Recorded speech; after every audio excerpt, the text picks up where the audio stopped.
একবার ভাবুন তো, পৃথিবীর অন্যতম শ্রেষ্ঠ একজন যোদ্ধা, হাতে পৃথিবীর সবচেয়ে ধ্বংসাত্মক আর প্রাচীন একটা অস্ত্র। হ্যাঁ, মানে সাধারণ কোনো যোদ্ধার কথা বলছি না আমরা। একদমই না।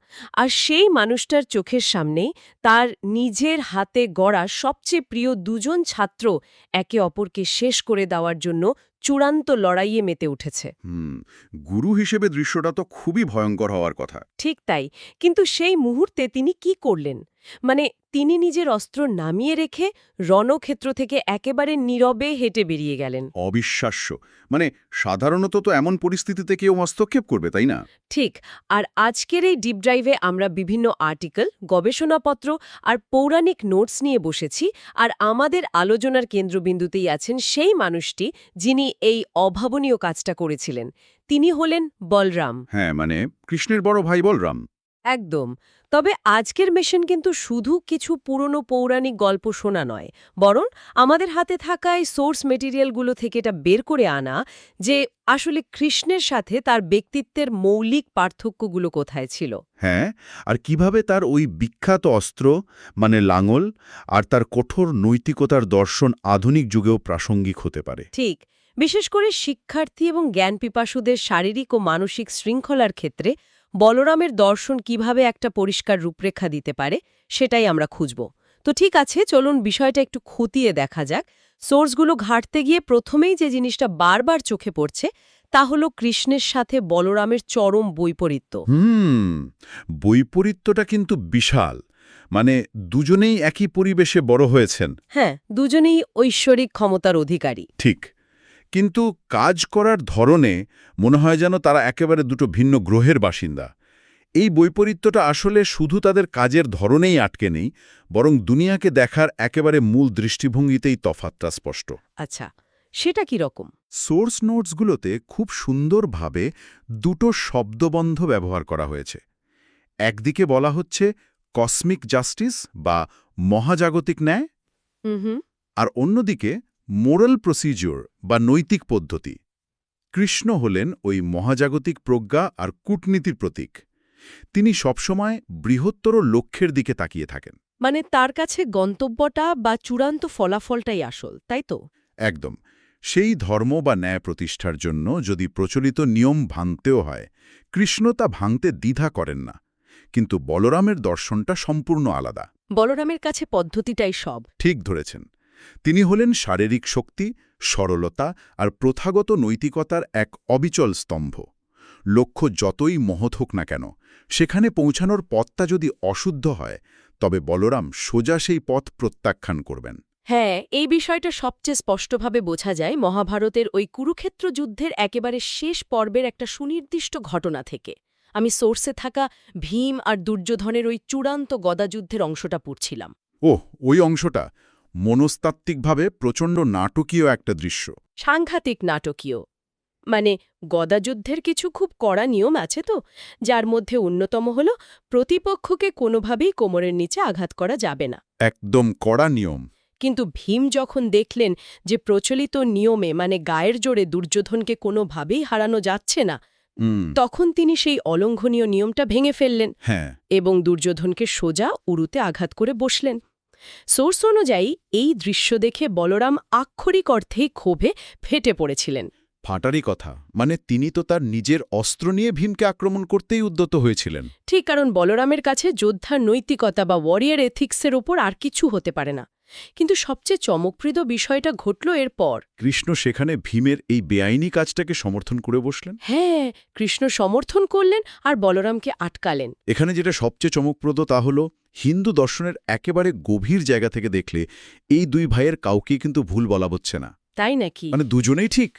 হ্যাঁ, এই সোর্সগুলো বিশ্লেষণ করলে আমরা দেখি যে দুটি দৃষ্টিভঙ্গি নিজ নিজ জায়গায় সম্পূর্ণ বৈধ। কৃষ্ণের যুক্তিটা ছিল বৃহত্তর প্রেক্ষাপটের। মানে দুর্যোধন সারা জীবন ধরে যে পরিমাণ অধর্ম করেছেন, পাশা খেলায় যে ছলনা করেছেন। হ্যাঁ, তার পতন ঘটিয়ে পৃথিবীতে একটা ব্যালেন্স বা ভারসাম্য ফিরিয়ে আনার জন্য এই নিয়ম ভাঙাটা ওই মুহূর্তের জন্য অত্যন্ত জরুরি ছিল। একদম। এটা হলো সেই বৃহত্তর কসমিক জাস্টিস। কিন্তু অন্যদিকে বলরামের লজিকটা শুনুন। খুব সাধারণ কিন্তু অকাট্য। কি রকম? তার মতে ন্যায়ের প্রতিষ্ঠার কথা বলে একটা অন্যায় পদ্ধতি ব্যবহার করা যায় না, কারণ একবার যখন বৃহত্তর স্বার্থে দোহাই দিয়ে নিয়ম ভাঙার একটা নজির তৈরি হয়ে যাবে। ও, বুঝতে পারছি, তখন ভবিষ্যতে আর কোনো নিয়মই টিকবে না। ঠিক তাই, সবাই নিজের সুবিধা মতো নিয়ম ভাঙতে শুরু করবে। ব্যাপারটা কিন্তু আধুনিক কর্মক্ষেত্র বা আমাদের প্রাত্যহিক জীবনের সাথে খুব প্রাসঙ্গিকভাবে মিলে যায়। মানে ধরুন, আধুনিক রাজনীতিতে, কর্পোরেট জগতে বা জীবনের নানা ক্ষেত্রে আমরা প্রায়ই এই দর্শনের মুখোমুখি হই। উদ্দেশ্য কি সবসময় উপায়কে বৈধতা দেয়? হ্যাঁ, খুব কমন একটা ডিলেমা। কোনো একটা ভালো বা বড় কাজের জন্য আমরা কি যে কোনো পথ অবলম্বন করতে পারি? আমরা কি কৃষ্ণের মতো যে কোনো উপায়ে কাজ হাসিল করার নীতি নেব, নাকি বলরামের মতো সঠিক নিয়মে কাজ করার উপর জোর দেব? অত্যন্ত জটিল একটা প্রশ্ন। কারণ বাস্তব জগতে বলরামের মতো শুধু নিয়ম আঁকড়ে ধরে থাকলে তো অনেক সময় ধূর্ত বা প্রতারকদের কাছে হেরে যাওয়ার একটা বড় ঝুঁকি থাকে, তাই না? ঠিক। ওই হেরে যাওয়ার ঝুঁকিটা থাকে বলেই কিন্তু বলরামের দর্শনটা বাস্তবে মেনে চলা এত কঠিন। বলরাম আমাদের একটা ভিন্ন ধরনের শক্তির কথা মনে করিয়ে দেন। সেটা কি? তিনি দেখান যে পদ্ধতির শুদ্ধতা না থাকলে চূড়ান্ত বিজয়ও অনেক সময় তার পবিত্রতা হারায়। ভীম এবং দুর্যোধনের ওই যুদ্ধে বলরামের যে ক্ষোভ, তা কেবল তাত্ত্বিক কোনো নিয়ম ভাঙার ক্ষোভ ছিল না। হ্যাঁ, এর পেছনে একটা বিশাল মনস্তাত্ত্বিক আর আবেগের দ্বন্দ্ব কাজ করছিল। কারণ ভীম আর দুর্যোধন দুজনেই তো ছিলেন বলরামের ছাত্র। একদম। আর এখান থেকে সোর্সগুলো বলরামের আরেকটি চমৎকার সত্তার দিকে আলোকপাত করে, সেটি হল শিক্ষক বলরাম। যদি আমরা বিষয়টাকে বৃহত্তর প্রেক্ষাপটের সাথে মিলিয়ে দেখি, তাহলে বুঝতে পারব যে একজন গুরুর কাছে তার সব ছাত্রই সমান। তা তো বটেই। যখন সেই ছাত্ররাই একে অপরের বিরুদ্ধে অন্যায় যুদ্ধে নামে, তখন একজন শিক্ষকের মানসিক অবস্থা কতটা যন্ত্রণাদায়ক হতে পারে সেটা বলরামকে দেখলেই বোঝা যায়। হ্যাঁ, সোর্স থেকে জানা যায় যে গদাযুদ্ধে বলরামের সমকক্ষ তখন পৃথিবীতে কেউ ছিল না। তিনি ছিলেন সর্বশ্রেষ্ঠ গুরু। আর এই কারণেই কুরুক্ষেত্র যুদ্ধের শুরুতে তার ভূমিকাটা এত গুরুত্বপূর্ণ হয়ে উঠেছিল। দুই পক্ষই তো তার কাছে সাহায্য চাইতে গিয়েছিল। ঠিক, আমি সোর্সের ওই অংশটাই পড়ছিলাম। কিন্তু তিনি যে সিদ্ধান্তটা নিলেন সেটা আমাকে বেশ অবাক করেছে। তিনি সোজা জানিয়ে দিলেন যে তিনি এই যুদ্ধে কোনো পক্ষই নেবেন না। একেবারে নিরপেক্ষ। হ্যাঁ, এবং পুরো যুদ্ধনাতালীন তিনি তীর্থযাত্রায় চলে যাওয়ার সিদ্ধান্ত নেন। মানে এত বড় একটা মহাযুদ্ধ চলছে, তার ভাই কৃষ্ণ এক পক্ষে, তার নিজের পরিবার, প্রিয় ছাত্ররা সবাই জড়াচ্ছে, আর তিনি কিনা সব ছেড়ে চলে গেলেন। শুনতে বেশ অবাক লাগে, তাই না? হ্যাঁ, মানে এখানে একটা প্রশ্ন তো উঠতেই পারে, অন্যায়ের বিরুদ্ধে চুপ থাকাটা কি এক ধরনের অন্যায় নয়? খুব ভ্যালিড পয়েন্ট। কুরুক্ষেত্রের মতো একটা যুদ্ধে যেখানে ন্যায়ের প্রশ্ন জড়িত, সেখানে এমন নিরপেক্ষ থাকাটা কি এক ধরনের পলায়নবাদ বা নিজের দায়িত্ব থেকে সরে আসা নয়? আপাতদৃষ্টিতে বিষয়টিকে পলায়নবাদ মনে হতেই পারে, কিন্তু সোর্স মেটেরিয়ালগুলোর গভীর বিশ্লেষণ থেকে সম্পূর্ণ ভিন্ন একটা দর্শন উঠে আসে এখানে। আচ্ছা, সেটা কি? বলরাম খুব ভালো করেই জানতেন যে এই যুদ্ধটা কোনো সাধারণ যুদ্ধ নয়। এটা এমন একটা রাজনৈতিক আর নৈতিক অবক্ষয়ের জায়গা যেখানে দুই পক্ষই জেতার জন্য ছলনা, মিথ্যা আর কূটনীতির আশ্রয় নেবে। ও, মানে তিনি সিস্টেমটা, কারাপশনটা দেখতে পেয়েছিলেন। একদম। তার কাছে এই নিরপেক্ষ থাকাটা কোনো দুর্বলতা বা ভয়ে পিছিয়ে যাওয়া ছিল না, বরং সেটা ছিল এক চরম মানসিক শক্তির প্রকাশ। ওয়াও! তার মানে প্রতারণামূলক বা অনৈতিক কোনো সিস্টেমের অংশ হতে অস্বীকার করাটাও যে এক ধরনের শক্তিশালী প্রতিবাদ হতে পারে, তিনি সেটাই প্রমাণ করেছিলেন। ঠিক তাই। প্রচুর ক্ষমতার প্রতিপত্তি থাকলেই যে সব জায়গা তা প্রয়োগ করতে হবে তা কিন্তু নয়। কোথায় শক্তি প্রয়োগ না করার সিদ্ধান্ত নিতে হবে, কখন নিজেকে গুটিয়ে নিতে হবে, সেটাই তিনি শেখান। তিনি নিজের নীতির কাছে সৎ ছিলেন, কোনো পক্ষের দ্বারা প্রভাবিত হননি। আধুনিক কর্পোরেট কালচার বা জটিল রাজনৈতিক পরিস্থিতিতে যেখানে সবাই কোনো না কোনো পক্ষ নিতে বাধ্য করে, সেখানে এই ধরনের অবিচল নিরপেক্ষতা বজায় রাখাটা যে কতটা কঠিন। হ্যাঁ, তা নিশ্চয়ই আমরা সবাই কম বেশি অনুভব করতে পারি। এই যে প্রবল ক্ষমতা থাকা সত্ত্বেও নিজেকে এমন শক্তভাবে সংযত রাখা, এর পেছনে নিশ্চয়ই এক বিশাল মানসিক শৃঙ্খলার ভিত্তি কাজ করে। আর এই মানসিক শৃঙ্খলার বিষয়টা বুঝতে গিয়ে সোর্সের যে অংশটা আমাকে সবচেয়ে বেশি আকৃষ্ট করেছে তা হল বলরামের প্রধান অস্ত্র। তার বিখ্যাত লাঙল। হ্যাঁ, আমরা তো সাধারণত পৌরাণিক যোদ্ধাদের হাতে তীক্ষ্ণ তলোয়ার, বিশাল ধনুক বা বর্ষা দেখতে অভ্যস্ত। কিন্তু বলরামের প্রধান অস্ত্র কোনো সাধারণ যুদ্ধাস্ত্র নয়, বরং একটা লাঙল। মানে কৃষিকাজের সরঞ্জাম। ঠিক, মানে এত বড় একজন মহাবীর, যার এক ডাকে সবাই কেঁপে ওঠে, তিনি তার কাঁধে করে ঘুরে বেড়াচ্ছেন একটি সাধারণ কৃষিকাজের সরঞ্জাম। এর পেছনের প্রতীকী অর্থটা নিশ্চয়ই খুব গভীর কিছু ইঙ্গিত করে। অবশ্যই। প্রাচীন সাহিত্যে এবং সোর্সগুলোতে তাকে হলধর বলা হয়েছে, যার অর্থ যিনি হল বা লাঙল ধারণ করেন। হুম। প্রাচীন ভারতের মতো একটা কৃষিভিত্তিক সমাজে লাঙল শুধু মাটি খোঁড়ার কোনো সাধারণ টুল ছিল না, কিন্তু এটি ছিল বন্যতাকে সভ্যতায় রূপান্তরের সবচেয়ে বড় হাতিয়ার। মানে বন্য জঙ্গল পরিষ্কার করে, শক্ত মাটিকে কর্ষণ করে তবেই ফসল ফলানো যায়, এমন কিছু। একদম। লাঙল হল কৃষি, সভ্যতা, পুষ্টি আর সমৃদ্ধির প্রতীক। এই সোর্সগুলো খুব চমৎকারভাবে একটা আধ্যাত্মিক এবং মানসিক স্তরের বিশ্লেষণ তুলে ধরেছে। আচ্ছা। লাঙল কেবল বাইরের রুক্ষ মাটিকে কর্ষণ করার প্রতীক নয়, এটি মানুষের ভেতরের অবিন্যস্ত মনকে কর্ষণ করারও এক শক্তিশালী প্রতীক। এখানটাতেই বিষয়টা সবচেয়ে আকর্ষণীয় হয়ে ওঠে।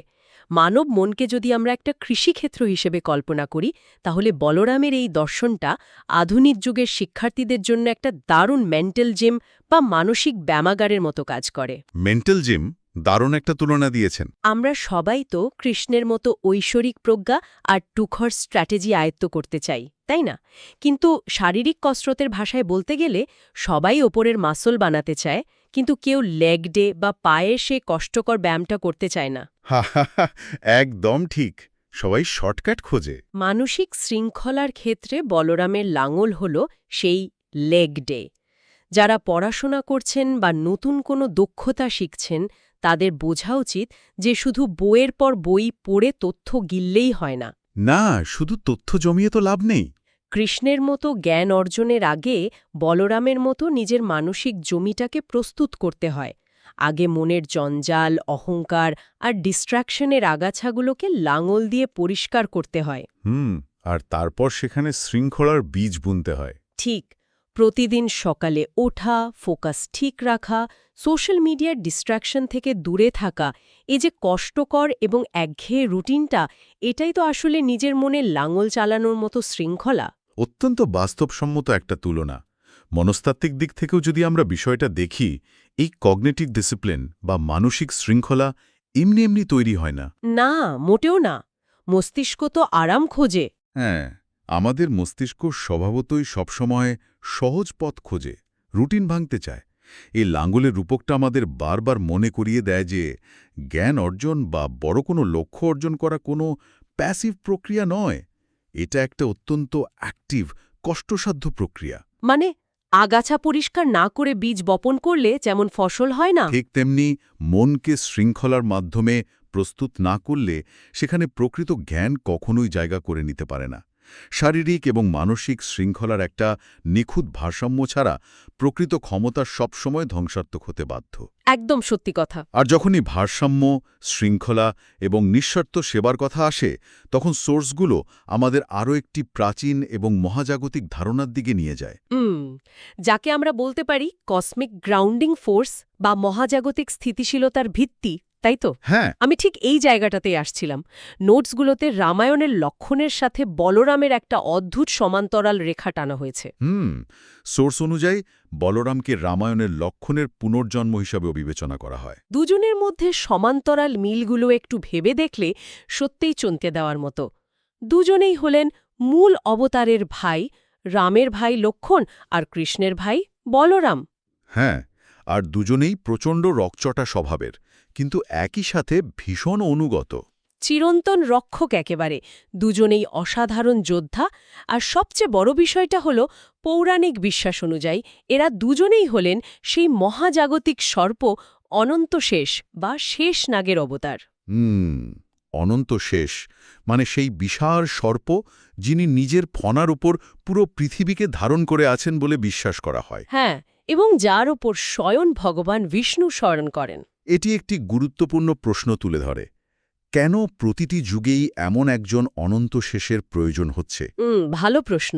কেন হচ্ছে? অনন্ত শেষ বা শেষনাগের এই যে রূপক, এটা আসলে মানব জীবন এবং মহাবিশ্বের কোনো দিকটি বোঝায় জানেন। মহাবিশ্বের বা যে কোনো বড় কাঠামোর একটা শক্ত ভিত্তি বা ফাউন্ডেশন দরকার হয়। আচ্ছা। কৃষ্ণ হলেন লোকাতীত বা ট্রান্সেন্ডেন্টাল আনন্দের প্রতীক, যিনি সবসময় নিয়ম বা কাঠামোর ঊর্ধ্বে বিচরণ করেন। কিন্তু একটা শক্ত কাঠামো বা স্ট্রাকচার ছাড়া তো এই জগৎ টিকতে পারে না। ওহো, আর বলরাম হলেন সেই কাঠামো? একদম। অনন্ত শেষ যেমন তার বিশাল ভর দিয়ে পৃথিবীকে ধারণ করে স্থিতিশীলতা দেয়, বলরামও তেমনি কৃষ্ণের এই লীলার পেছনে একটা স্থির এবং অটল ভিত্তি প্রদান করেন। ওয়াও, মানে এক জন্মে তিনি লক্ষণ হিসেবে নীরবে রামের সেবা করেছেন, নিজের সব আরাম ত্যাগ করে বনে বনে ঘুরেছেন। হ্যাঁ, আর পরের জন্মে তিনি বলরাম হিসেবে কৃষ্ণের পাশে থেকেছেন, তাকে সমর্থন জুগিয়েছেন। এর মানে হল, প্রজ্ঞা বা দর্শন যতই বিশাল হোক না কেন, সেটাকে ধারণ করার জন্য একটা শক্ত মাটির প্রয়োজন হয়। তার মানে একটা শৃঙ্খলাবদ্ধ ফাউন্ডেশন বা ভিত্তি ছাড়া কোনো বড় আইডিয়াই আসলে বাস্তবে রূপ পায় না। তাহলে এই সমস্ত সোর্স আর এতক্ষণের এই গভীর বিশ্লেষণ থেকে আসলে কি নির্যাস দাঁড়াচ্ছে? নির্যাসটা খুবই প্রাসঙ্গিক আধুনিক সময়ের জন্য। বলরাম শুধু একজন পৌরাণিক চরিত্র, সাধারণ যোদ্ধা বা কেবল কৃষির দেবতা নন। আজকের এই তীব্র প্রতিযোগিতামূলক আর তথ্যের বন্যায় ভেসে যাওয়া পৃথিবীতে বলরাম হলেন শৃঙ্খলার এক নিখুঁত উদাহরণ। একদম। তিনি শেখাচ্ছেন যে বড় কিছু অর্জনের জন্য আগে নিজের মানসিক কর্ষণ কতটা জরুরি, আর সবচেয়ে বড় কথা, নিজের ক্ষমতার উপর নিয়ন্ত্রণ রাখাটা কতটা দরকার। শক্তি আছে বলেই সেটা যেখানে সেখানে ব্যবহার করতে হবে তার কোনো মানে নেই। ঠিক।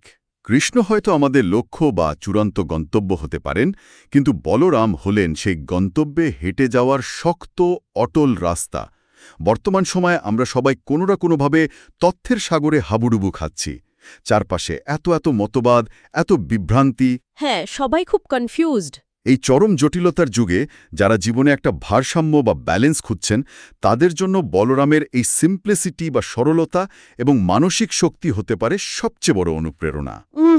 সোজা পথে চলা, নিজের নিয়মের প্রতি সৎ থাকা, কূটনীতি থেকে দূরে থাকা। হ্যাঁ, আর অন্যায্য ক্ষমতার আস্ফলন না করা। এগুলো শুনতে হয়তো এখন খুব সাধারণ মনে হতে পারে, কিন্তু একটা স্থিতিশীল জীবন গড়ার জন্য এগুলোই আসলে সবচেয়ে বড় হাতিয়ার। কৃষ্ণের কৌশল হয়তো আমাদের স্বপ্ন দেখায়, কিন্তু বলরামের শৃঙ্খলা আমাদের সেই স্বপ্ন বাস্তবে রূপ দিতে সাহায্য করে। দারুণ বলেছেন। আজকের এই আলোচনার একেবারে শেষ পর্যায়ে এসে সোর্স ম্যাটেরিয়াল থেকে এমন একটা তথ্য শেয়ার করতে চাই যা এই পুরো চরিত্রটি সম্পর্কে আমাদের দৃষ্টিভঙ্গিটাই হয়তো বদলে দেবে। কোন তথ্যটা? আমরা এতক্ষণ তার অপরিসীম শক্তি, তার যুদ্ধবিদ্যা এবং শৃঙ্খলার কথা বললাম, কিন্তু যাদব বংশের পতনের পর পৃথিবীর এই অন্যতম শক্তিশালী যোদ্ধা কিভাবে শেষ নিঃশ্বাস ত্যাগ করেছিলেন জানেন? তিনি তো কোনো যুদ্ধে মারা যাননি, তাই না? একদমই না। তিনি কোনো মহাযুদ্ধে লড়াই করে মারা যাননি। সোর্সে থাকা কিংবদন্তি অনুযায়ী সবকিছু শেষ হয়ে যাওয়ার পর তিনি সমুদ্রের তীরে ধ্যানে বসেন। আচ্ছা। এবং সেই গভীর ধ্যানের এক পর্যায়ে তার মুখ থেকে একটি বিশাল শ্বেতবর্ণের সাপ বেরিয়ে আসে এবং অত্যন্ত শান্তভাবে সমুদ্রে বিলীন হয়ে যায়। ওয়াও! মানে অনন্ত শেষের সেই মহাজাগতিক রূপে ফিরে যাওয়ার প্রতীকী দৃশ্য। ঠিক তাই। যিনি সারা জীবন ন্যায়ের পক্ষে দাঁড়িয়েছেন, অসীম শক্তি ধারণ করেছেন, তিনি শেষ মুহূর্তে কোনো আসক্তি দেখাননি। আর ঠিক এখানেই একটা ভাবনার বিষয় তৈরি হয়। অত্যন্ত গভীর একটা জায়গা এটা। সত্যিকারের শক্তি কি কেবল শেষ রক্তবিন্দু দিয়ে লড়াই করা, বা কেবল কঠোর শৃঙ্খলায় জীবন আটকে রাখার মধ্যেই সীমাবদ্ধ, নাকি সঠিক সময়ে সবকিছুর মোহ ত্যাগ করে চরম শান্তিতে নিজের উৎসে ফিরে যাওয়ার যে ক্ষমতা, সেটাই আসল মহাশক্তি? আসলেই তো। শক্তি প্রদর্শন করা যতটা কঠিন, সময় এলে সেই শক্তি সংবরণ করে শেকড়ে ফিরে যাওয়া হয়তো তার চেয়েও অনেক বেশি কঠিন। একদম। এই অনন্ত ভাবনার রেশ ধরেই আমাদের আজকের এই গভীর অনুসন্ধান এখানেই শেষ হচ্ছে।